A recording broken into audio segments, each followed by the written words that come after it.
teman-teman pagi ini. Teman-teman semuanya sehat ya. Meskipun hari ini kita belum bisa bertatap muka secara langsung, tapi Ustadz minta teman-teman tetap semangat untuk belajar. Nah, pagi ini kita akan belajar di muatan pelajaran fikih. Silahkan teman-teman disiapkan LKS-nya, disiapkan buku tulisnya, dan disiapkan alat tulisnya. Nah, sebelum kita awali pembelajaran pagi hari ini, marilah kita buka pembelajaran pagi ini dengan membaca basmalah bersama-sama. Bismillahirrahmanirrahim. Nah, terima kasih teman-teman. Pagi ini di mata pelajaran fikih kita akan belajar tentang sholat Jumat. Tentunya teman-teman sering mendengar, bahkan untuk teman-teman laki-laki sudah sering untuk melaksanakan sholat Jumat, betul ya? Oke. Sekarang Ustadz pengen tahu, teman-teman tahu nggak apa yang dimaksud dengan sholat Jumat itu? Nah, di sini Ustadz sudah memberikan beberapa materi tentang sholat Jumat. Oke. Yang dikatakan sholat Jumat itu adalah sholat 2 rakaat yang dikerjakan pada hari Jumat dengan berjamaah dan didahului dengan 2 khutbah. Gitu ya. Jadi sholat Jumat itu sholat 2 rakaat yang kita laksanakan pada hari Jumat yang didahului dengan 2 khutbah. Dan sholat Jumat ini dilaksanakan dengan cara berjamaah. Gitu ya teman-teman ya. Nah, sekarang waktu sholat Jumat itu sama dengan waktu sholat duhur. Ya. Ketika sudah masuk waktu sholat duhur, maka pada saat itu pula kita akan melaksanakan sholat Jumat. Dan sholat Jumat ini hukumnya apa toh? Ya, sholat Jumat ini hukumnya adalah fardhu ain, artinya wajib. Ya. Wajib bagi siapa? Wajib bagi setiap muslim laki-laki yang sudah balik atau dewasa dan juga berakal sehat. Ustaz ulangi ya. Hukum sholat Jumat itu adalah fardhu ain, artinya wajib. Wajib bagi siapa? Bagi setiap muslim laki-laki yang sudah dewasa atau balik dan juga berakal sehat. Sampai di sini bisa dipahami teman-teman ya, pengertian sholat Jumat, kapan melaksanakan sholat Jumat, dan hukumnya sholat Jumat sudah bisa dipahami ya? Ya, kalau sudah, di sini ada beberapa ketentuan dalam melaksanakan sholat Jumat. Yang pertama adalah syarat wajib sholat Jumat. Sholat Jumat itu dikatakan sah, itu ada syaratnya. Syaratnya apa saja? Yang pertama adalah Islam. Yang melaksanakan sholat Jumat itu harus beragama Islam. Selain agama Islam maka dia tidak wajib. Kemudian yang kedua, baligh atau dewasa. Ya. Umat Islam laki-laki dia sudah baligh atau dewasa, dia wajib untuk melaksanakan sholat Jumat. Nah, kalau teman-teman bagaimana? Teman-teman silahkan tetap mengikuti sholat Jumat. Bukan berarti aku belum dewasa kemudian tidak sholat Jumat, tidak. Ya, silahkan tetap mengikuti sholat Jumat untuk yang laki-laki. Tujuannya apa? Tujuannya teman-teman biar menjadi pembiasaan untuk ikut sholat Jumat. Ya. Kemudian yang ketiga adalah berakal. Dia harus sehat akalnya. Artinya apa? Orang yang sedang gila atau gangguan kejiwaannya, maka dia tidak wajib untuk melaksanakan sholat Jumat. Kemudian yang selanjutnya adalah sehat secara jasmani. Artinya dia tidak sakit. Sakit di sini dimaksudkan adalah sakit yang parah sehingga dia tidak bisa pergi ke masjid untuk melaksanakan sholat Jumat. Maka dia boleh untuk tidak melaksanakan sholat Jumat. Tetapi kalau dia sehat, maka dia wajib untuk melaksanakan sholat Jumat. Kemudian yang selanjutnya adalah dia harus laki-laki. Nah, kalau perempuan bagaimana? Kalau perempuan hukumnya sunnah. Boleh nggak ikut sholat Jumat? Boleh. Ya, tetapi hukumnya untuk perempuan adalah sunnah. Tetapi untuk laki-laki hukumnya wajib. Kemudian syarat yang selanjutnya adalah merdeka. Artinya dia bukan hamba sahaya, dia sudah merdeka. Dan syarat yang terakhir adalah penduduk tetap atau disebut dengan mukim. Artinya apa? Dia sedang tidak dalam perjalanan atau musafir. Musafir di sini ada batasan jaraknya. Tidak berarti kita dari Batur pergi ke Medan kita dikatakan musafir, tidak. Lebih dari 80 km dalam perjalanan itu baru bisa dikatakan musafir. Jadi ini syarat wajib sholat Jumat ada Islam, balik atau dewasa, berakal, kemudian sehat, laki-laki, merdeka, dan dia termasuk penduduk tetap atau mukim. Ini adalah syarat wajib untuk melaksanakan sholat Jumat. Kemudian yang selanjutnya, kalau tadi syarat wajib, sekarang syarat sah sholat Jumat. Sholat Jumat itu dikatakan sah apabila syarat-syarat ini terpenuhi. Yang pertama, sholat Jumat diadakan pada suatu pemukiman, baik di kota atau di desa. Artinya apa? Sholat Jumat itu harus dilaksanakan, diadakan di daerah pemukiman, di daerah perkampungan. Misalnya, di suatu daerah yang jauh dari pemukiman, di suatu ladang melaksanakan sholat Jumat, di mana ladang itu jauh sekali dari pemukiman, jauh dari perkampungan, maka sholat Jumatnya tidak sah. Itu teman-teman ya. Jadi sholat Jumat itu harus diadakan di daerah pemukiman, baik di desa maupun di kota. Kemudian syarat sah yang kedua adalah sholat Jumat itu dilakukan secara berjamaah. Secara berjamaah.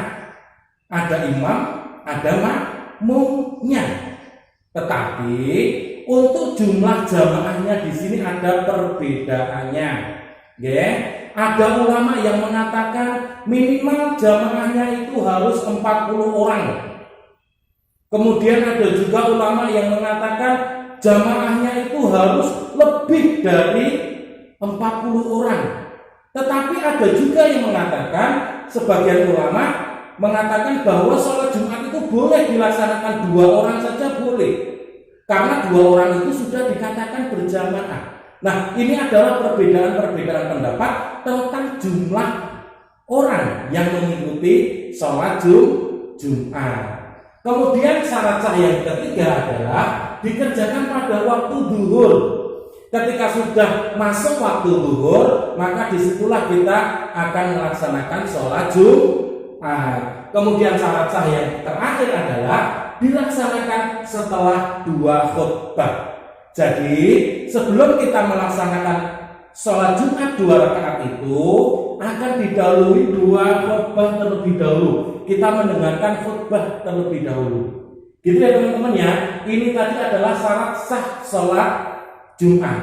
Kemudian setelah itu kita akan belajar tentang rukun sholat Jumat. Sholat Jumat itu rukunnya apa? Yang pertama, sholat Jumat itu harus ada khotibnya. Khotib itu siapa tuh? Khotib itu adalah orang yang berkhutbah, karena tadi didahului oleh 2 khutbah. Orang yang menyampaikan khutbah disebut dengan khotib. Yang biasanya khotib ini nanti beliau akan merangkap juga menjadi imam sholat Jumat. Kemudian rukun yang kedua adalah jamaah sholat Jumat. Harus ada jamaahnya. Makanya tadi disebutkan sholat Jumat itu dikerjakan secara berjamaah. Masalah jumlahnya tadi ada perbedaan pendapat. Kemudian rukun yang ketiga adalah khutbah 2 kali dan duduk di antaranya. Di sini rukun yang ketiga adalah ada 2 khutbah. Yang mana di antara khutbah pertama dan khutbah yang kedua, seorang khotib atau yang khutbah tadi duduk sejenak. Makanya di sini dan duduk di antaranya. Artinya duduk di antara 2 khutbah, antara khutbah pertama dan khutbah kedua, seorang khotib atau orang yang khutbah itu akan duduk sejenak. Kemudian rukun yang terakhir adalah sholat Jumat 2 rakaat dengan berjamaah. Jadi sholat Jumat itu dilaksanakan sebanyak 2 rakaat dengan cara apa? Dengan cara berjamaah. Loh, kalau nanti kita melaksanakan sholat Jumat sendiri di rumah boleh nggak? Nggak boleh. Kenapa? Karena di sini dikatakan harus berjamaah. Gitu ya teman-teman ya. Jadi ini tadi adalah rukun sholat Jumat. Selanjutnya setelah kita belajar rukun, kita akan tahu sunah-sunah sholat Jumat itu apa toh?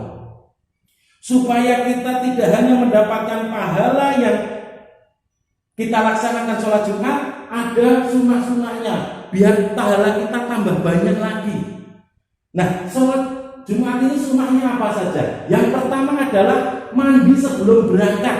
Sebelum berangkat ke masjid, sebelum berangkat melaksanakan sholat Jumat, silakan teman-teman mandi terlebih dahulu. Kemudian yang kedua, memotong kuku, mencukur kumis, dan juga menyisir rambut. Jadi kita memotong kuku di hari Jumat sebelum melaksanakan sholat Jumat, mencukur kumis, kemudian menyisir rambut, itu akan menambah pahala kita. Gitu ya teman-teman ya. Kemudian yang ketiga, memakai pakaian yang bagus. Di sini teman-teman kalau di rumah memakai pakaian bagus, kemudian ke masjid sholat Jumat malah pakaian seadanya, kebalik. Ya, ketika mau melaksanakan sholat Jumat, silakan menggunakan pakaian yang bagus, yang rapi. Bagus itu tidak harus mahal. Yang penting rapi dan patut untuk dilihat. Karena apa? Karena kita mau menghadap kepada Allah. Gitu teman-teman ya. Kemudian yang selanjutnya, memakai wangi-wangian. Setelah kita mandi, memakai pakaian bagus, kita semprot, kita pakai wangi-wangian. Itu juga termasuk sunnah dalam melaksanakan sholat Jumat. Kemudian yang selanjutnya, pergi ke masjid kita membaca doa terlebih dahulu. Ketika teman-teman keluar dari rumah mau pergi ke masjid melaksanakan sholat Jumat, silakan membaca doa dulu. Luruskan niat kalian untuk melaksanakan sholat Jumat. Kemudian setelah itu segera ke masjid dan tidak banyak bicara.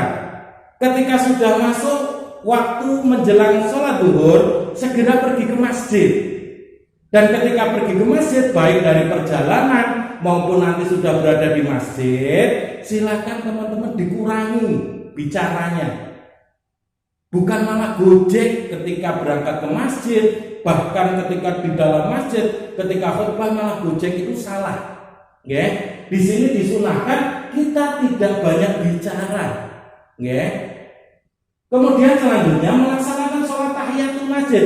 Ketika sudah berangkat sampai di masjid, khotib belum naik ke atas mimbar, silakan sholat tahiyatul masjid 2 rakaat terlebih dahulu.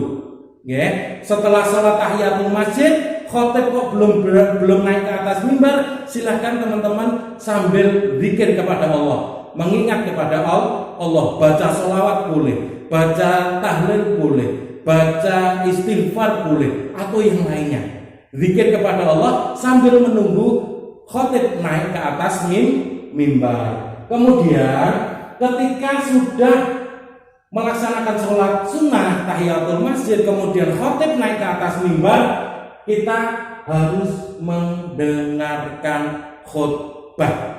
Ya, teman-teman, ketika khutbah jangan ada yang gojek, jangan ada yang rame. Kita harus mendengarkan khutbah. Kenapa? Karena di dalam hadis disebutkan, idza sa'idal khatibu 'ala mimbar fala yatakallam ahadukum wa may yatakallam faqad lagho wa man lagho fala jum'atalah. Hadis saja mengatakan, mengingatkan kita, ketika khotib itu naik ke atas mimbar sedang berkhutbah, jangan ada yang berbicara sedikit pun. Kita dengarkan khutbah. Ya. Kalau kita berbicara pada saat khutbah, maka sholat Jumat kita akan sia-sia.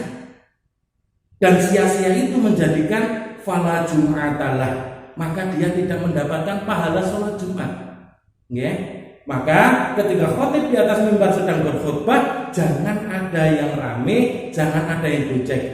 Dengarkan khutbah sebaik mungkin. Nah, ini adalah sunah-sunah sholat Jumat. Kalian melaksanakan sholat Jumat ini dengan melaksanakan sunah-sunahnya, maka pahala kita akan berlipat ganda. Teman-teman pengen tidak mendapatkan pahala yang berlipat-lipat? Iya, tentunya pengen. Kemudian dari beberapa ketentuan sholat Jumat ini tadi, di suatu ketika kita diperbolehkan untuk tidak melaksanakan sholat Jumat. Oke, di sini ada beberapa udzur. Udzur itu apa? Halangan tertentu, yang mana halangan ini boleh untuk tidak melaksanakan sholat Jumat. Selain ini harus melaksanakan sholat Jumat untuk laki-laki. Nah, udzurnya apa ke sholat Jumat itu? Yang pertama adalah sakit. Ketika pada hari Jumat waktu melaksanakan sholat Jumat kita dalam keadaan sakit, maka boleh untuk tidak melaksanakan sholat Jumat. Tetapi sakit di sini sakit yang parah, sakit yang menyebabkan kita tidak bisa pergi ke masjid untuk melaksanakan sholat Jumat. Bukan berarti kita sakit batuk, kemudian kita tidak melaksanakan sholat Jumat, tidak. Orang sakit batuk, sakit pilek itu masih bisa pergi ke masjid untuk melaksanakan sholat Jumat, maka dia masih punya kewajiban. Yang dimaksud sakit di sini adalah sakit yang parah, sakit yang menyebabkan dia tidak bisa pergi ke masjid untuk melaksanakan sholat Jumat. Kemudian udzur yang kedua adalah sedang dalam perjalanan atau musafir. Tadi sudah Ustaz sampaikan, perjalanan di sini perjalanan yang jauh, bukan perjalanan dekat, perjalanan yang sudah dikatakan dia seorang musafir, minimal 80 kilo ke atas, itu baru dikatakan musafir. Kalau 80 kilo ke bawah itu belum bisa dikatakan musafir, maka dia masih punya kewajiban untuk melaksanakan sholat Jumat. Kemudian udzur yang ketiga atau yang terakhir adalah ketika sedang ada bahaya yang besar. Bahaya yang besar ini banyak macamnya. Misalnya sedang hujan yang sangat lebat, hujan deras yang disertai angin sehingga menghalangi kita untuk pergi ke masjid, itu boleh untuk tidak melaksanakan sholat Jumat. Kemudian ada juga banjir, karena sekarang musim hujan, di mana-mana sedang terjadi banjir. Ketika di suatu daerah itu sedang terjadi banjir, boleh untuk tidak melaksanakan sholat Jumat. Kemudian ada juga gempa bumi. Sekarang juga baru di negara kita baru terjadi bencana gempa bumi. Apabila di daerah itu sedang ada bencana tersebut, boleh untuk tidak melaksanakan sholat Jumat. Dan lain-lain, masih banyak halangan, mara bahaya atau bencana yang bisa menyebabkan kita untuk tidak melaksanakan sholat Jumat. Dari ketiga udzur ini tadi, apabila kita tidak melaksanakan sholat Jumat, maka kita harus menggantinya dengan melaksanakan sholat zuhur. Bukan berarti tidak melaksanakan sholat Jumat terus kita tidak sholat, tidak. Tidak bisa melaksanakan sholat Jumat sesuai ketentuan udzur ini tadi, maka kita harus menggantinya dengan sholat zuhur. Gitu ya teman-teman ya. Ini adalah materi kita tentang sholat Jumat. Di sini tadi banyak disebutkan tentang khutbah Jumat. Di pertemuan yang akan datang kita akan belajar tentang khutbah Jumat. Apa itu khutbah Jumat? Apa ketentuan khutbah Jumat? Yang di materi sholat Jumat ini dipahami dulu teman-teman ya. Khususnya untuk teman-teman laki-laki ya, karena nanti ketika menginjak dewasa kalian akan mempunyai kewajiban untuk melaksanakan sholat Jumat. Gitu teman-teman, terima kasih atas perhatiannya. Semoga yang Ustaz sampaikan pagi hari ini dalam pembelajaran fikih bisa bermanfaat untuk kita semuanya. Teman-teman, sebelum Ustaz akhiri, sebelum Ustaz tutup, pesan Ustaz tetap jaga kesehatan, tetap semangat untuk belajar. Terima kasih atas perhatiannya. Marilah kita akhiri dengan membaca hamdalah bersama-sama. Alhamdulillahirabbil alamin. Sampai ketemu di lain kesempatan. Ustaz akhiri. Assalamualaikum warahmatullahi wabarakatuh.